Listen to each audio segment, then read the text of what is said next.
The following program was made possible by the generosity of those who have determined to hold fast to the true Roman Catholic religion, as expounded by the Roman Catholic Church before the disasters of Vatican II and the so-called New Mass.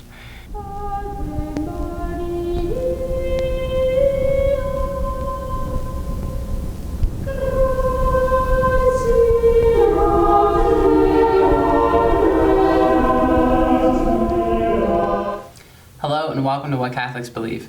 I'm your host, Thomas Naegele, and with me tonight is Father William Jenkins from the Society of St. Pius V and pastor of Immaculate Conception Church in Norwood, Ohio. Hello, Father. How are you? Hello, Tom. I hope you had a blessed Christmas, and we'll have a very blessed coming year. Thank you, Father. And all of our viewers, too. Same to you, definitely. We actually received a couple nice emails with some Christmas blessings, and I think we could start with those tonight. This first one here says, "Many thanks to you, Mr. Naegele and Father Jenkins, for all you have both given us in the year that is past. What a blessing to have this ongoing voice of truth in the midst of all this spiritual darkness that seems to be daily increasing until the triumph of Our Lady's Immaculate Heart is a reality in the Church and thus the world. May you and your family have a blessed Christmas and a holy New Year. I look forward to each new show that you post, so please keep them coming in the year ahead." Well, thank you. That's very, very nice. Encouraging. Definitely. There was another one here, Father, that I thought was great as well, where the Spirit says that I just wanted to extend my thanks to those involved in your program. It has been a long process for me, but I finally decided to attend the true Mass here in Newfoundland, Canada. There are 2 priests that travel here to offer Mass every couple months at separate times. I'll be attending my first on December 19th. I'm eager and even excited to give a good, thorough confession and receive the Lord in Holy Communion. Please pray for me. God bless you, and thank you. Well, God bless you, too. Yeah. And thank you for writing. That's good to know. Definitely. I thought that was very nice. Then, Father, I thought that... You know, Tom, I don't know that all of our viewers realize it or not, but every month I do offer a Mass, usually a Sunday Mass, for our regular viewers and supporters, because there are costs involved, and especially the benefactors of What Catholics Believe, well, they can count on having at least the one Mass a month offered at Immaculate Conception Church itself for their intentions. So I want the good folks who've written in words of encouragement to know that they'll be included in those Masses that I offer. So. Definitely. I know that's a consolation to many because we receive all kinds of emails from different viewers asking for prayers for various situations, and it's nice to pass that along, that there is actually something of substance being done for them. So, Father, with this Christmas season that we're in now, I thought that we could take just a minute to talk about some of the nativity scenes that we've seen around this one that they've placed in the Vatican. Has made quite the splash there, and one viewer offered his reflection on this, and I thought it was spot on, and I'd like to just read just a little bit of what he said here in regards to the nakedness of some of the figures in the scene there. And he says that in regards to this nakedness, they wish to use it to deceive us and celebrate their wantonness, but were betrayed by their own stupidity.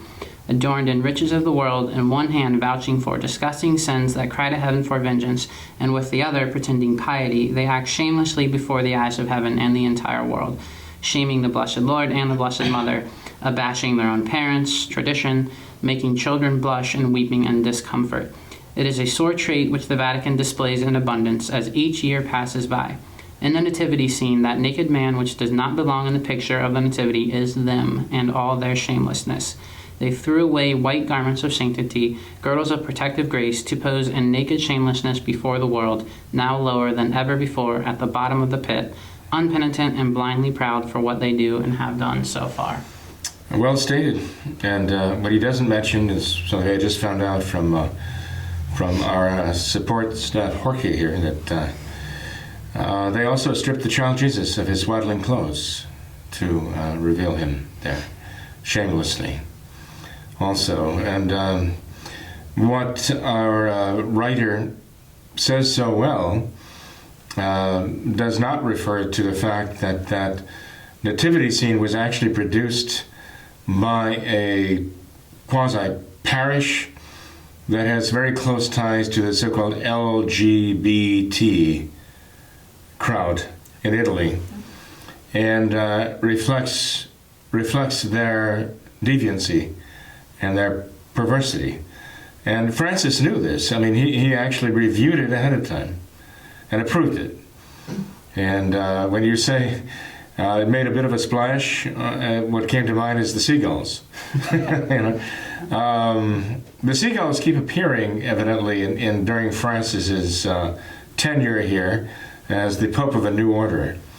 Someone just pointed out that the seagull made his appearance the day of Francis's choosing, I believe, by the Freemasons and the enemies of the Church.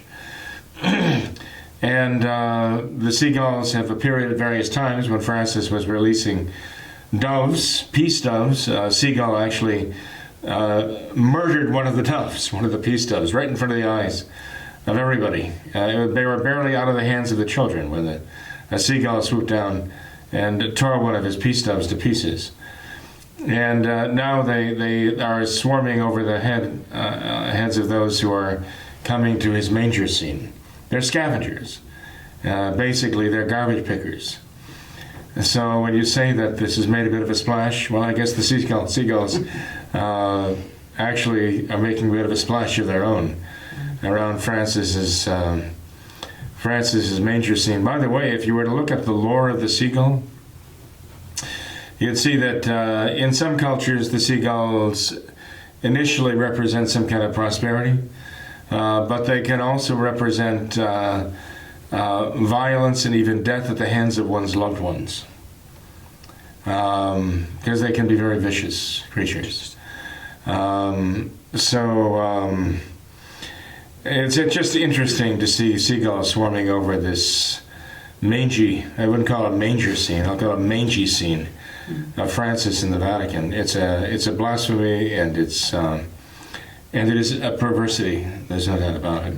It is loudly denounced by some rather notable figures in and outside the churches, promoting the lesbian, bisexual, and queer, and so on, all the rest, as they call themselves, agenda. And that is what is being advertised right now before the world and before all the pilgrims to Rome in St. Peter's Square right now, right in front of the Vatican. Mm-hmm. How evil can you get? Well, Francis himself visited it on New Year's Eve. That's when the seagulls made their appearance. As Francis himself was making his appearance, so did the seagulls. And they were circling overhead all during the time that he was walking to the manger scene. When he knelt down there, he got a guided tour of it. And he was seen to be smiling and chuckling all the way at what he was seeing there. By the way, our writer talks about this naked figure there. Doesn't look like a poor man. He looks very well fed, actually. He looks also very well worked out in the gym. And something that would appeal to those who are deviant. But there's also a figure of a corpse with its arm hanging down. And it's very gruesome, being kind of slid into what looks like an oven. I guess it's supposed to be a grave, but it looks like he's being slid into an oven, like a pizza oven. And there's also a figure that's supposed to, I guess, represent burying the dead, because this is all supposed to be centering around the theme of the corporal works of mercy. There's also what looks like a disembodied head behind bars. Looks like somebody cut somebody's head off instead of behind bars. That's supposed to represent visiting the imprisoned, too. So we have sick minds behind this, but the sickest mind of all is the one in the Vatican who approved this and decrees that this is going to be put in front of the people, representing the Nativity of Christ. Yeah. Well, from there, Father, let's go to Fatima and visit their nativity scene there, and perhaps we can put that picture. I'm sure that'll be much better. If one looks at that, Father, there might not be such a deviant message there, but just looking at the figures of the Blessed Virgin and Saint Joseph and the Christ Child, there's some kind of wood carving that just looks like a joke. Basically, it seems that they've just. Are there any human figures in there at all? Anything identifiable as human? It looks like perhaps they were trying for that, but didn't exactly achieve it. So they look basically like blocks of wood. Right? Basically, yeah. Sort of totems. Mm-hmm. And what's in the manger? Is there a manger there? There's supposed to be a Christ child in there, but there isn't a lot of detail. It looks more just like A block of wood. a block of wood. Yeah. Nothing really. There. Well, years ago, I was in France looking at some church items that were available, and the gentleman who actually had salvaged these things told us that the priests of the local church had set up a manger scene consisting of bottles of wine representing Mary and Joseph, and the other figures. And in the manger was a rock, a stone, okay? Like a pet rock, almost. And I guess they thought this was very meaningful. So it's becoming all the rage now to distort and kind of slip into a kind of modern surrealistic art in trying to depict the manger scene. They've now, by the way, come to putting 2 Josephs in the manger scene because of the LGBT groups, to please them, or 2 Marys, right? Mm-hmm. And of course, it's all very sacrilegious and very perverted. But this is what it's come to, Tom. This is what the cultural Marxists have been striving for years, to break down the Catholic culture so that the people are themselves so perverted that they see something meaningful in this. Meaningful, relevant, whatever buzzwords they want to use. But it is all perverted and a reflection of perverted minds. Definitely. And lost faith. All right. Well, Father, if we could... I wonder if we could actually put up on the screen here as we're talking about this and dub in sort of a picture of the... of these things, if it's possible, so people can see what we're talking about. We can do that. Well, Father, let's get to some of these viewer emails that we received. It's been a couple weeks since we've done a program. Oh, by the way, if I may, it is always delightful as we're traveling around, and we are doing a lot of traveling, to see homes that are still brightly lit, beautifully lit for Christmas. And often with a large manger scene outside. There are those who are seemingly going out of their way to make a statement of their faith in the actual birth of the Savior. Mm-hmm. And I think we should go out of our way to let them know we appreciate that when we can. Yeah. There are still those out there who are not afraid and not ashamed to profess their faith in the face of all of this hostility and perversity. So we need to go out of our way to boldly state our faith. Yeah, I've noticed that's kind of a trend where it's where it seems that the lines are being drawn, where it's kind of all or nothing, where you'll have someone that goes all out. Or there's actually a house down the street from me who has a big peace sign that's all lit up, that they light up for Christmas. So that's their... Well, how meaningful. Yeah, that's their... You didn't go up and thank them for that, I suppose. No. Okay. No. Well, Father, let's get to some of these emails here. With the holiday season that we're in now, there's a lot of visiting where people will spend time at a relative's house or relatives' homes. And we had one viewer. I'll try and keep some of the more particular details discreet. But one of our viewers says that they spend some time at a relative's house on a regular basis, and that family attends an SSPX Mass. But this particular individual isn't exactly comfortable going to this SSPX Mass with that family just because of things that they've seen there. Like, for one example, when they give Holy Communion, they don't seem to make the sign of the cross. They just place the host right on the tongue. They... just several things like that, and then besides this that, is what the writer says. Right, exactly. There's also the whole issue of SSPX aligning with modernist Rome, and so this person really has qualms about attending this SSPX Mass, but the whole family that she is staying with is going to this Mass. So what can a person in that situation do? Should they avoid the Mass altogether? Should they avoid their friends, their relatives altogether? What should they do? The SSPX is a real problem. It is a real problem because it has taken such massive steps toward accommodating the modernists in Vatican. They're just losing their traditional Catholic character. It takes more than an occasional Dominus Obiscum to be traditional Catholic. And I'm not saying the Society of St. Pius X has reduced itself to that. But what I'm saying is it's the entire faith that is a matter of what makes one traditional Catholic.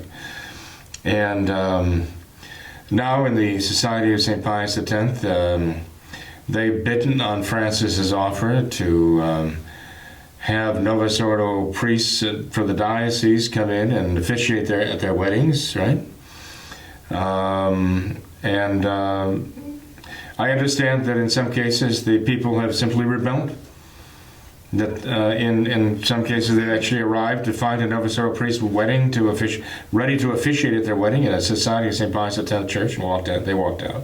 That's good. Or they protested loudly ahead of time and said, no, we're not going to do this.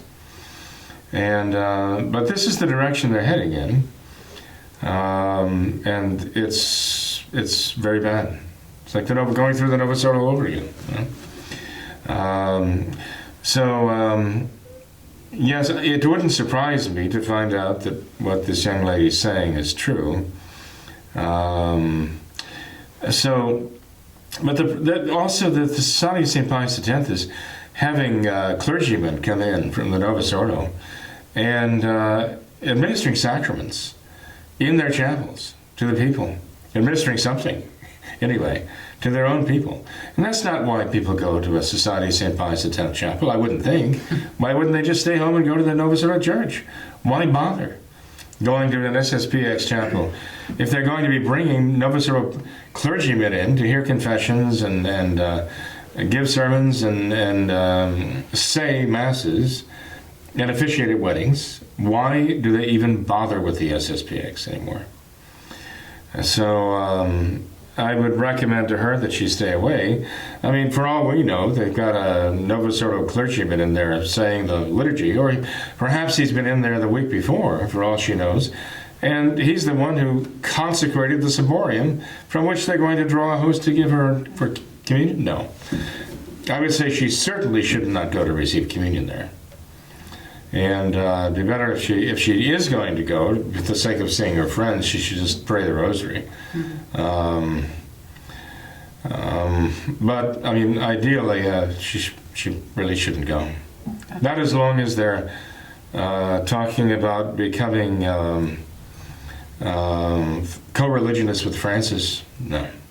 Father, in a recent program, we mentioned the Shakart line of priests, and one of our viewers commented that some time ago he went to confession to a Shakart line priest and was wondering if that absolution was valid. He says, I know Shakart shouldn't have gotten consecrated how he did, but I know the church said old Catholics have valid sacraments.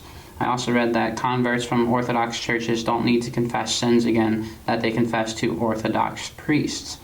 Perhaps a general confession would be a good idea. What are your thoughts, Father? Well, it's not only a question of the validity of the holy orders, right? I mean, that is extremely doubtful. And to the point that one cannot verify those are valid orders. There are too many very serious questions that really can't be answered satisfactorily about these things. But it's not just a matter of the validity of the holy orders. You see, we're talking about, in our case, the church supplying the faculties we need to hear confessions and to absolve people of their sins. And there are actually some who claim that it is not merely a matter of that, but that there is in the church's history such precedent for priests being able to absolve and even carry on the faith, give sermons and offer masses publicly for the Catholic people in times of distress, in times of confusion, in times of persecution, that there are those who say there's a very solid canonical argument even for the fact that the traditional priests who really are faithful to tradition, having the necessary faculties to carry on the faith regardless. And I think those people have a valid argument there.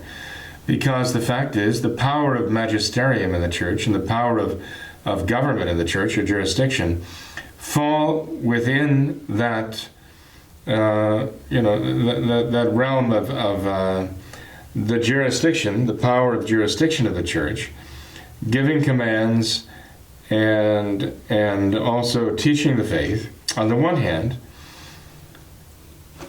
are two of the three powers that our Lord gave to his church, to his apostles. But he also gave them the power of sanctification, of justification and sanctification of souls, and the power of holy orders. And that third power of holy orders is really what the church is primarily about, the justification and sanctification of the soul.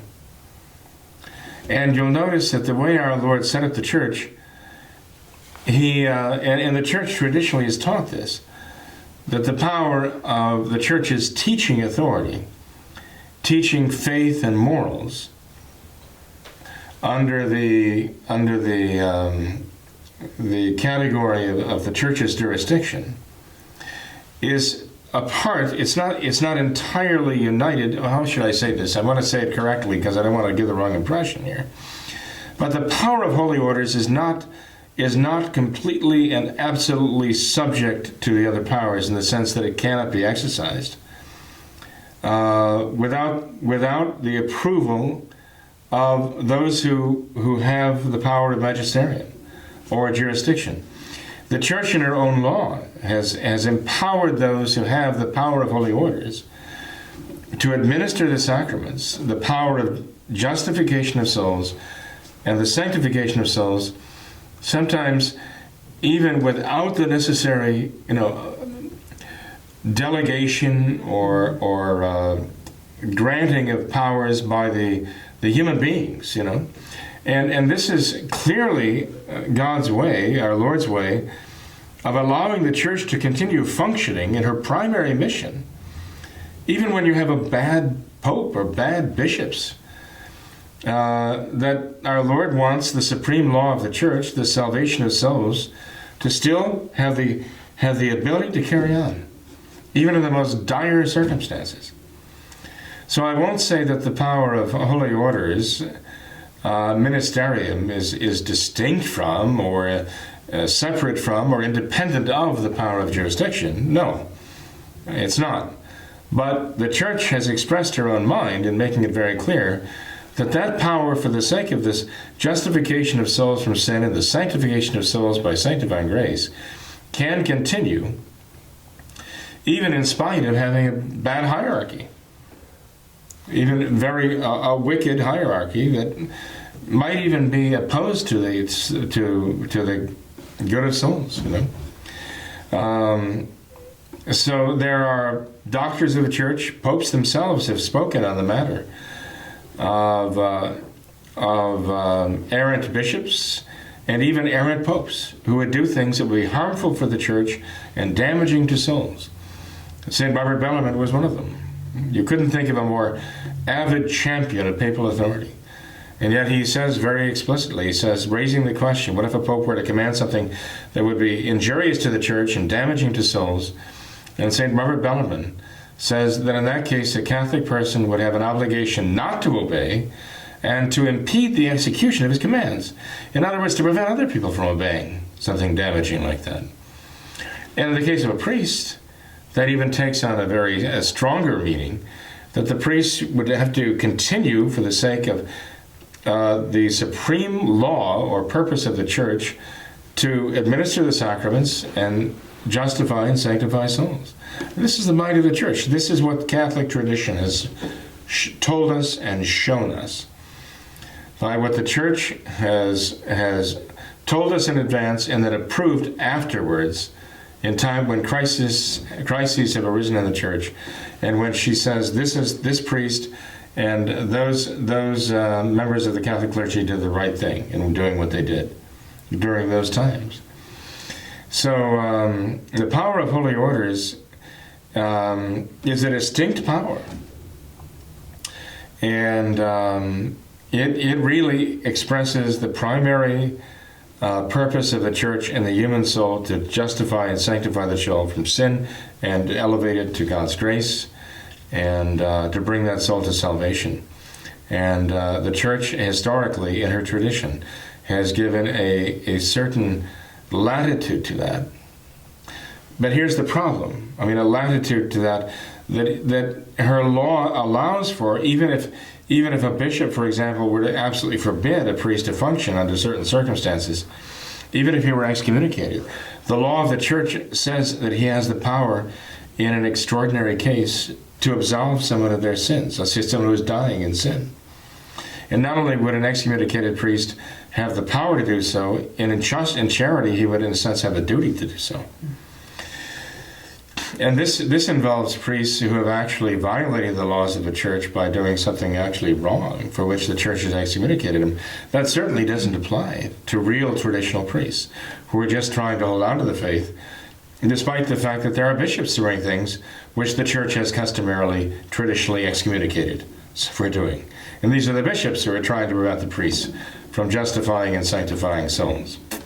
But anyway, Tom, my point in mentioning is this. You know, this writer has to ask himself, okay, let me assume, if I can, and he can't, that this Schuchart priest or clergyman is validly ordained a priest in the first place. Would the church reasonably grant that man the power to function in the name of the church, in administering the sacraments, considering his provenance, where he came from, considering where these holy orders came from? Daniel Q. Brown, an apostate Catholic who actually joined a non-Catholic sect for the sake of getting ordained, we know the church's traditional view on that and how she condemns that. So are we to now assume not only that this a valid ordination or a valid consecration, and that we must further assume that the church would grant her justifying and sanctifying authority and power of her holy orders for this man to function in the name of the Catholic Church? I don't think we can do that. I would not. I would not risk my soul on it. I wouldn't want to risk this writer's soul on it either. And so I would say, by all means, you should find a real traditional Catholic priest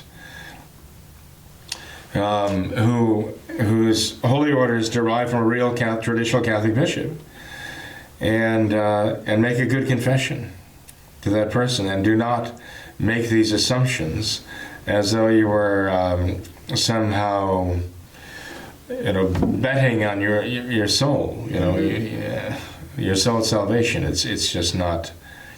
It's not Catholic. Mm-hmm. It's not the traditional teaching of the church. Yeah. So you would recommend a general confession to a true traditional priest? Well, I would say, but general confession usually involves going to confession and saying to the priest, Father, my last real confession was 2 weeks ago or whatever, and since that time, these are the sins I've confessed. These are the sins I've committed, but I haven't confessed them yet. Mm-hmm. So I need to be absolved of these sins for the first, freshly, newly. But now I wish also to confess for my past life sins that I've already confessed and that have been absolved. But in this case, it's not the same as a general confession, where the gentleman would have to say, I've made these doubtful confessions to doubtful priests, and so I want to confess these sins as God sees them. I don't know whether they've been validly absolved. I confessed them in good faith, but I don't know if the person I went to really had the power to absolve them. Mm-hmm. And so I wish to make it clear in confessing these sins that these sins fall in that category. Sure. So that's the kind of general confession I would recommend that he make. Okay. Cool. Fair enough. In other words, he would say virtually the same things he would say in his general confession, but he would just add the proviso that for so many years, or for so many times, I went to confession to those who were doubtfully priests and doubtfully Catholic priests, and so I confess these sins anew with the trust that you will give me valid absolution. Okay. Okay. that I can be sure of. Okay, that's good. Well, next email, Father, this viewer says that you recently moved to an area where there is a Society of St. Pius V Mass. There's also Took Line Masses, and then there's also the Diocesan 1962 Masses offered in the area. He says that I previously attended Took Line Masses, but your program on the Took Line has made me rethink that course. After applying the criticisms of the Took consecrations, I do wonder, however, if it would be better to attend a diocesan church. This is because attending a diocesan parish under the cognizance of a bishop with jurisdiction and faculties is the traditional Catholic thing to do, unlike the chicanery that Bishop Took unleashed. Also, wouldn't it be better for me to make my traditional Catholic views known and make efforts to cast out the modernists from our local parishes? Instead of hiding away at a traditionalist chapel, I would be right with them. No and no. Absolutely no. No. First of all, withdraw from the Took. Do not associate with that. Do not be part of that. Okay. There are serious problems that obviously we've been through this many times. To go to a diocesan church. Basically, it is not the traditional thing to go to a church where the traditional Catholic faith is not present, where the traditional Catholic faith is not professed, where it's not practiced, where the traditional Catholic Mass is not offered. That is not traditional, okay, by any means. So if you're going to style yourself or want to be traditional Catholic, you have to go where the traditional Catholic faith is practiced, okay? And that is a true traditional Catholic chapel that is served by a true traditional Catholic priest. And going to the Novus Ordo, you might as well go to the Anglican Church. I mean, you might as well go to the Lutheran Church, basically. The Novus Ordo has already said they have the same faith of salvation that the Lutherans have anyway. Francis has already said that. He's already directing the so-called Catholic people, the Novus Ordo Catholic people in South America to go to the Anglican Church and have the Anglicans come to the Novus Ordo Church. So, in other words, if this, I don't know if it's a man or a woman, but if the person were to go to the Novus Ordo Church for the sake of finding the Catholic faith there, that would be a lie and a scandal, because it's not the traditional Catholic faith. If he, on the other hand, as he says, would go there to take his traditional Catholic faith there, then why doesn't he just go to a Lutheran church and profess the traditional Catholic faith, try to convert them? Yeah. He might have better success there than with going to a Novus Ordo church. Look, people have been trying for years and years, for decades, saying, I'm going to go to my Novus Ordo parish and I'm going to stand up for the traditional Catholic faith and I'm going to stop them in their tracks and I'm going to be a constant, not only thorn in their sides, but I'm going to turn this whole thing around. And you know what? They have all ended in utter failure, even to the point where they themselves have lost their faith and given up. The modernism in the Novus Ordo Church is not Catholicism. It is anti-Catholicism. Modernism is the very definition of anti-Catholicism. It's not just non-Catholicism. It is the direct opposite of Catholicism. You can't go to the Novus Ordo Church and think you're going to somehow swing them back toward Catholic tradition. It is just absurd. You're not burying yourself by going to a traditional Catholic church. And I've got to be careful here, because there are priests out there who are professing to offer the traditional Mass and professing to use the traditional Catholic, and they're really not. Yeah. So you really have to be careful, like the Took bishops.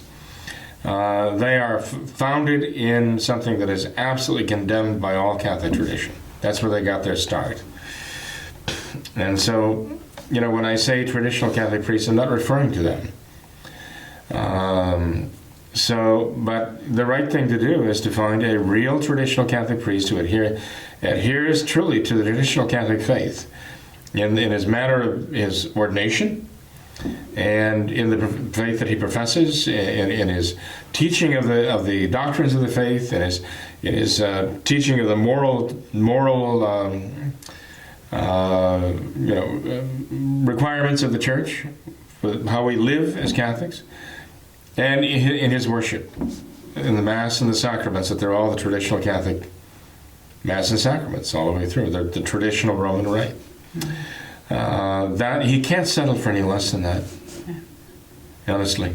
And Father, I've encountered that attitude a lot, where many people have the viewpoint of we're traditional Catholics, we have the true faith, but here you have all of these Novus Ordo, all these modernists, but we need to go to them and set a good example for them. We need to show all of our good works to them. We need to encourage the more conservative ones. If they do something that aligns with tradition, we need to praise them on that. We need to attend functions with them and interact with them and all of that, and just try and convert them by our good example. But we need to actually be there, interact with them. Even some will go as far as to say we need to attend masses with them in their Novus Ordo chapels. And it seems to me that attitude can be rather presumptuous. The Church has always condemned that approach, all the way along. Yeah. During the Protestant Reformation, absolutely condemned that. Yeah. The Church never said, well, look, we need you Catholics to go to those Lutheran services and stir things up, No, absolutely not. This is totally contrary to all Catholic tradition. When God sent the Israelites, the Hebrews, into the Promised Land, He didn't say, "Hey, go and really, get socially involved there, and try to win those people over, to monotheism." And if they sacrifice the inferior children to Moloch, well, it's a price you have to pay, a little collateral damage. You're being ecumenical. Don't they realize that ecumenism is the work of the devil here? And this is exactly the ecumenism, the ecumenical spirit, which says you can have different religions in the same church. Yeah. And you can't. Yeah. And it would be a lie and a sacrilege, and it would be a scandal for them to go and try that. The popes, right on through Pope Pius the 12th, the 11th, Benedict XV, I'm not so sure how much he's wrote about this during the war years. St. Pius X, Leo XIII wrote very firmly against this is absolutely forbidden. So anybody who would have this kind of misguided, I guess that's the nicest word I can think of, misguided notion that we have to meet them in their temples of the Novus Ordo and join them in their Novus Ordo cult. To try to bring them over to traditional Catholicism, they're playing right into the hands of the modernists. Mm-hmm.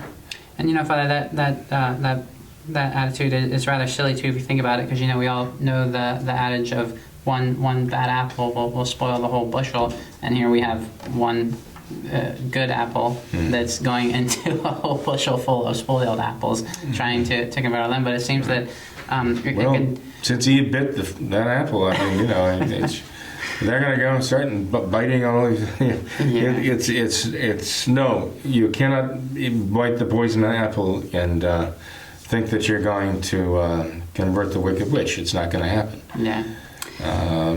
Tom, it's frustrating to see this because you see so many people who mean so well. Yeah, definitely. And yet they don't understand the nature of. They really don't understand the nature of Catholicism, and they don't understand the nature of modernism. To think that this is the right approach, and we have young people who are trying to do that right now by signing on with indult liturgies and unicum liturgies and Summorum Pontificum liturgies offered by clergymen within Novus Ordo dioceses, and they think they're doing the right thing, and they're playing right into the hands of the modernists. They are actually conceding the very first principles of modernism, and they're going to wind up just full-fledged, out-and-out modernists. They keep going the way they're going. Yep. So.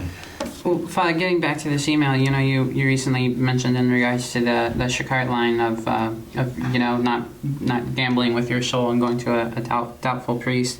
He says here in this email that I've studied out the issue of ordination validity in regards to Novus Ordo priests, and I'm certain that the revised texts are still valid. I know Father Jenkins and Bishop Kelly may disagree with me there, but I do not feel that I would be approaching dubious sacraments based on my research. And it seems to be the same thing of, I have this feeling, that I feel... It keeps using the word feeling. Yeah, I have this feeling it's that all he's a about validly feeling. ordained I priest. feel this, I feel that. Yeah.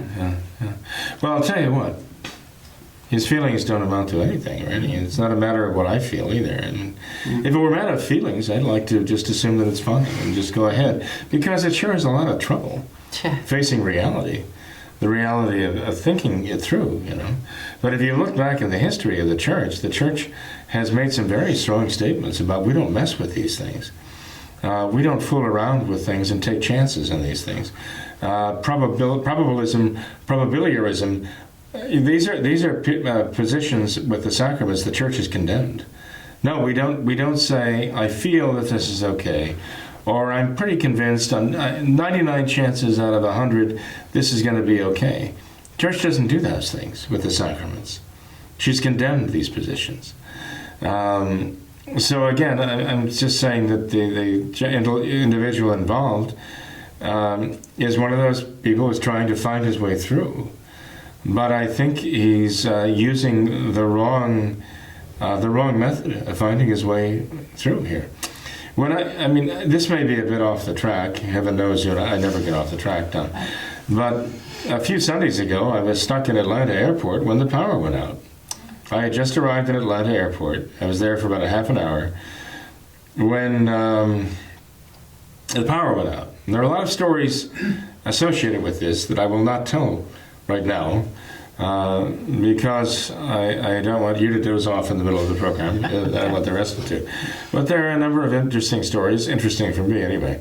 But one of them had to do with the fact that 7 hours later, they were letting us leave the airport to fend for ourselves. There was nothing to do at the airport except sit in the darkness.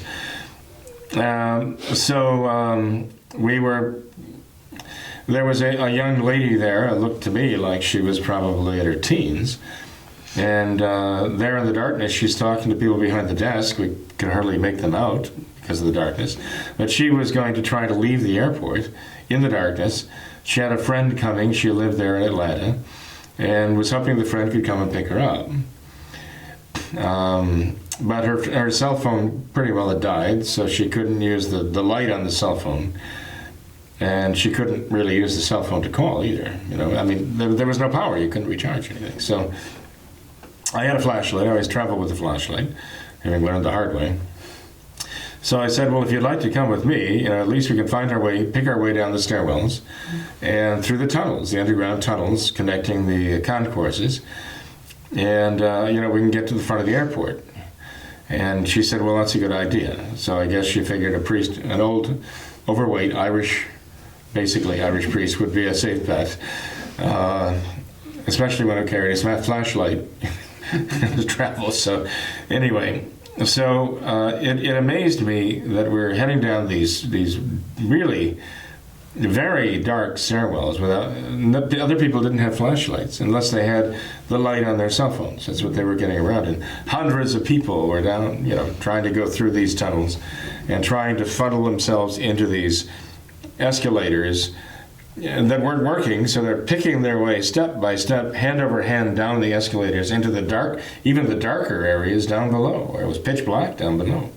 But for the fact that whatever artificial light they had. And so it took quite a while for everybody, hundreds of people, as I say, to continually be funneling themselves down through those escalators, those motionless escalators. And it was surreal to see, the dancing of the light around all these heads and the silhouettes of all the people kind of making their way through those darkened tunnels. They talk about zombie apocalypse. Well, that's exactly what it looked like. But as we're walking along, anyway, we're talking about this and that and the other thing, and the young lady tells me she's actually a professor at a local university. And I was surprised because she seemed so very young, But, she was calling me father, so I asked her, well, are you Catholic? And she said, well, no, actually, I'm an atheist. And I said, well, that would have been my next question. She said, really? I said, well, yeah, I've encountered enough young female professionals who have turned to atheism for whatever reason that I would have suspected if you weren't Catholic that you might be an atheist. She said, oh, really? That's surprising. I said, well, I asked her, are you a thinking atheist or a feeling atheist? And she said, what do you mean? I said, well, there are those who feel their atheism and those who think they're atheism. And I told her about a gentleman I know from right here in Cincinnati who was a scientist who one day told me he was an atheist. And I answered him, well, that's very interesting because someday I'd like to hear your arguments, your scientific arguments, why there can be no God. He looked at me very puzzled and he said, I don't know what you're talking about. I said, well, obviously you must have a proof that there is no God, because if you thought that there could be a God, you wouldn't be an atheist, you'd be an agnostic. So as an atheist, you must have ruled out the possibility there is a God. So you must have some arguments to show that there can be no God. And he looked at me for a second as though I was trying to, get the better of him. And he just said, well, I feel better when I think there is no God. That was his answer. This is what the scientists said. So I was very disappointed because I thought that at some point we could sit down and have a very lively discussion, but an intellectual discussion. Yeah. It was impossible to discuss his feelings. That he felt better when he thought there was no God, So I mentioned this to her. I said, this man obviously was going by his feelings. Even though he was a scientist, it wasn't really an intellectual matter with him. So he wasn't a thinking atheist, he was a feeling atheist. That's what I mean. Well, she assured me that she was a thinking atheist. And then sure enough, within the matter of a few sentences, I feel this, and I feel that, and I feel the other thing. It was all about her feelings, Yeah. So I said, well, don't you believe that we have souls? You have students, and you grew up in a family with parents and children, siblings of your own. Don't you really think we have souls? She said, oh, yes, I believe we do have souls. I said, well, that's kind of curious, because how do we have souls without God to create them? She said, well, I feel that we create our own souls. That's scary. So I said, well, that's a kind of an interesting hypothesis here. We create our own. How do we create our own souls? I was trying not to sound condescending, I just was trying to think this through, not feel it through, but think it through. I said, how do we create our own souls? So she said, well, by thinking. By thinking, we actually create our own souls. So I thought, oh, there you go. Existentialism, that's the Existentialism Express, okay? Yeah. This is what they're getting, this is what all the kids are getting at the college now. Create your own self by your own thought, or feelings, even better. So I made a very, very bold assertion to her. I said, well, thinking actually requires the soul. There has to be a soul to begin with to think. So you can't create your soul by thinking, because if you're thinking, the very act of thinking presupposes there is a soul to think. And she looked at me as though I was trying to trick her. As though I was trying to trick her by some legerdemain, sleight of hand, errant little bit of logic in there. And so she said she just wanted to eliminate the middleman. That's God, I guess. So we're all able to create our own souls. And it just seemed very obvious to her. And she changed the subject at that point. Yeah. But I'm afraid that the same kind of thinking is going on by some of our folks who are trying to find their way back to the traditional faith. That they're trying to almost, like the people who are down in those tunnels, feel their way along, But it's all feeling. It's not what they can see. They're not going by the light of the light of the faith. They're feeling their way through the darkness. And as I saw that down in the tunnels there, I couldn't help but think of the fact that here it is, Advent, we're approaching Christmas, And the prophecy of Isaiah, the prophet, the people who have sat in darkness have seen a great light. And there we were, all of us, hundreds of people down there, okay? Just kind of groping our way through the darkness with failing lights from their cell phones, and that's all they had to go by for much of the path they were taking. So it was just very sad, and I was thinking, well, I hope these people can find their way to see the great light. You know? And I pray that this young lady, will finally see her way to see the great light too, and realize that it's not a matter of how she feels about God, or how she feels about reality, or even how she feels about creating her own soul, but that she sees that there is a creator who made her in his own image and likeness, and loves her, and that she responds by knowing and loving him someday too. I don't want our traditional Catholic people, or wannabe traditional Catholic people, who still have enough faith to realize the modernism is not right, that that's not Catholicism. But I don't want to get lost in the darkness as they're trying to feel their way through. Mm-hmm. Because they're following modernist principles in trying to escape modernism. And they are following modernist principles if they believe that they can somehow ecumenically practice the Novus Ordo and the traditional Catholic faith at the same time, or even go along with it for the sake of almost a kind of deception to infiltrate the Novus Ordo, to try to bring people over to the traditional faith. Because the very fact that they're doing that shows that they themselves are already betraying their traditional Catholic faith. Mm-hmm. Father, there's I believe he's a Novus Ordo Catholic writer, Selwyn Duke, who he writes a lot for different conservative publications, and he frequently in his writings will make the point of this of relativity, talk about that, and how so many people today believe that truth is relative, and their whole guiding principle for life is if it feels good, relative to do what? it. Okay, relative to feelings. Yeah, yeah. Okay. But he will frequently make the point that, you know, if that's what our world is reduced to, then all we're left with is chaos. Everything is simply a matter of taste anymore. He'll often use the example of, I like chocolate ice cream, you like vanilla ice cream. It's exactly the same. Maybe you like murder, I don't like murder, but there's nothing we can do about it. Some people like cannibalism, I guess. That's I mean, just, there's that's nothing, how you feel there about is it. That's your left. taste. Yeah. That's true. I thought that paralleled nicely with the judge Robert Bork and his book.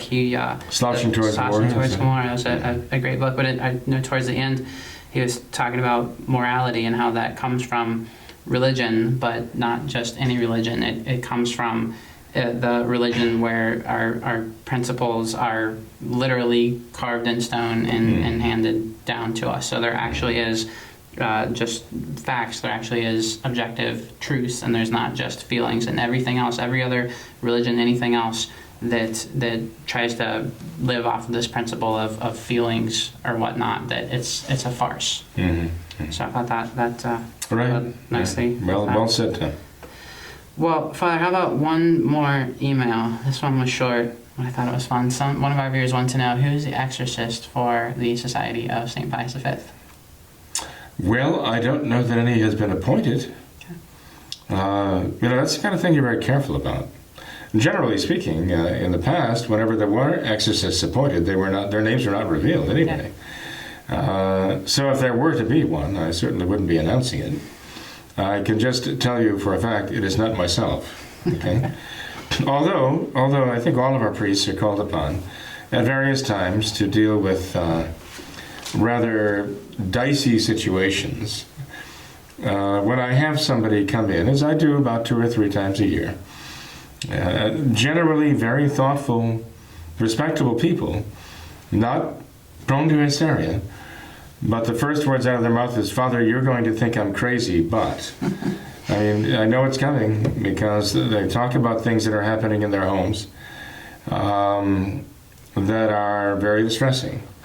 And so I think that all of our priests have had experiences like that. over the years. And there are a number of occasions when I think that there are natural explanations, but there are a number of cases because of the credibility of the individual and the stories that they tell. They're not making these things up. And so it's necessary to go and have the exorcism of a place, okay? It's not the same dealing with diabolical possession of a person, okay? That's a much more serious matter. That's when you need to have a full-fledged exorcist, but the exorcist really needs to know what he's doing. And I will tell you this, when I went through a cone with Archbishop Lefebvre, there was not a lot of attention paid to chapter 11 of the traditional rituality that I saw, because the effort was to produce traditional Catholic priests who really could take the traditional sacraments with the traditional faith and traditional moral teaching of the Church and go out and deal with souls who are really really left, abandoned by the Novus Ordo, or had abandoned the Novus Ordo themselves. And so the idea of training exorcists, I don't know that at least I didn't see great emphasis on it. And when Father Gabriele Amorth, who was the chief exorcist in Rome for a generation, and an assistant even for a generation before that, when he published his book, An Exorcist Tells His Story, and I read that, I had questions about it, so I actually went to the introduction to chapter 11 of the traditional ritual and read in Latin the 21 directions given by the Church to exorcists. And I saw that Father Amorth was following those perfectly. I thought, this is very interesting. And in his book, he complained that the Novus Ordo had basically discounted and ignored that section of the ritual on exorcisms. And later on, then, as if to answer his concern, they did apply themselves to produce some new rite of exorcism. And Father Amorth himself said, if I had to use that new rite of exorcism, I would give up. And so he continued using the traditional rite of exorcism to the very end. He wouldn't use the Novus Ordo rite of exorcism because it was useless, like the Novus Ordo itself.